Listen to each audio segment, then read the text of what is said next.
नाही वाटी तर- तुम्ही द्या. बाबा तुमच्या एवढा पोरगा वाढला ना. द्या, द्या, द्या. हा, ही वाटी.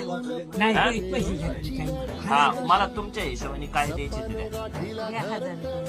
1000 रुपये नको लय झाले तेवढे पैसे. पांडुरंगाचा आशीर्वाद आणि तुमचा आशीर्वाद असला सगळं कल्याणच कल्याण आमचं. 500 दे. 500 नको अजून कमी दे. हे बघा, हे मी घेतले आजीकडून 10 रुपये आणि बाबाकडून 10 रुपये. आता मी हे जपून ठेवणार. जपू बा. नाही तर- हा, हे तुमचा आशीर्वाद. आशीर्वाद असो. सोबती रे तू तुझा